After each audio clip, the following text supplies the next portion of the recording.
Bismillahirrahmanirrahim. Assalamualaikum warahmatullahi wabarakatuh. Waalaikumsalam warahmatullahi wabarakatuh. Alhamdulillahirabbil alamin. Alhamdulillah nahmaduhu wa nusalli wa nusallimu ala rasulihil karim. Asyhadu an la ilaha illallah wa asyhadu anna Muhammadan abduhu wa rasuluh. Allahumma salli ala sayyidina Muhammad wa ala ali sayyidina Muhammad. Allahumma salli wa sallim wa barik alaihi. Hadirin jamaah salat subuh yang dimuliakan Allah Subhanahu wa taala. Bersyukur kita kepada Allah Subhanahu wa taala karena di pagi hari ini kita telah dibangunkan kembali oleh Allah Subhanahu wa taala dari kematian yang sesaat, yakni tidur. Kemudian atas pilihan Allah pula kita dapat dilangkahkan kaki kita kembali untuk menuju masjid-masjidnya Allah Subhanahu wa taala, yakni melaksanakan sholat subuh secara berjamaah. Sholat itu adalah perintah Allah Subhanahu wa taala. Berjamaah adalah sunnah yang dicontohkan oleh Rasulullah sallallahu alaihi wasallam.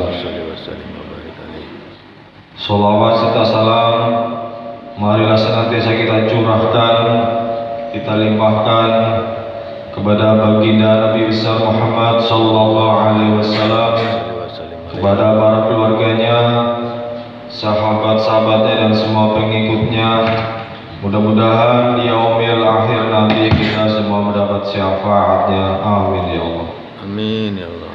Hadirin jamaah salat subuh yang dimuliakan Allah Subhanahu wa taala, kembali marilah kita berdengarkan kembali beberapa hadis Rasulullah sallallahu alaihi wasallam, yaitu tentang fadilah salat berjamaah.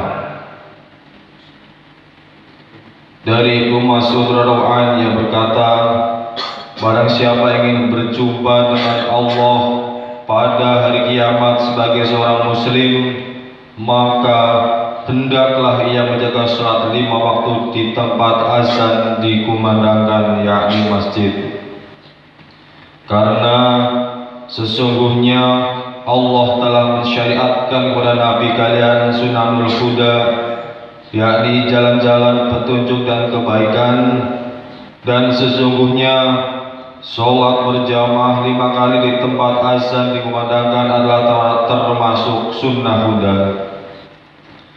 Apabila kalian sholat di rumah-rumah kalian sebagaimana sholatnya orang yang suka tinggal di rumahnya atau tidak mau berjamaah, berarti kalian meninggalkan sunnah Nabi kalian.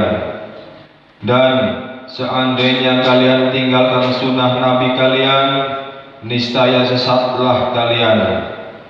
Tiada seorang lelaki pun yang berwudu dengan sempurna lalu pergi ke salah satu masjid kecuali Allah mencatat untuknya pada setiap langkah yang dilaluinya satu kebaikan, mengangkat dengannya satu derajat, dan menghapus dengannya satu kesalahan atau dosa. Sesungguhnya aku telah melihat di kalangan kami tidak ada yang meninggalkan sholat berjamaah di masjid kecuali orang munafik yang telah jelas kemunafikannya. Dan sungguh pernah ada seorang lelaki karena uzur ia dipapa oleh 2 orang untuk mendatangi sholat berjamaah, sehingga ia diberikan dalam shaf, sehingga ia diberdirikan dalam shaf. Dalam riwayat lain disebutkan, sungguh aku telah melihat di kalangan kami tak ada orang yang meninggalkan sholat berjamaah di masjid kecuali orang munafik yang telah diketahui kemunafikannya atau orang sakit. Jika dapat, maka seseorang akan berjalan dengan dipapah oleh 2 orang sehingga ia mendatangi sholat berjamaah di masjid. Ibnu Mas'ud radhiyallahu an ia berkata, sesungguhnya Rasulullah SAW telah mengajari kami sunanul huda, dan sesungguhnya sebagian dari sunanul huda itu adalah sholat di masjid yang mana azan dikumandangkan di dalamnya. Dari hadis riwayat Muslim, Abu Dawud, Nasai dan Ibnu Majah.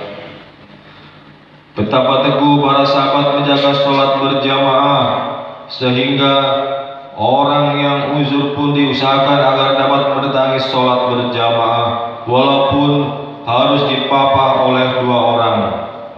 Bagaimana mereka tidak menjaga sholat berjamaah sedangkan Nabi SAW sendiri sangat menjaganya.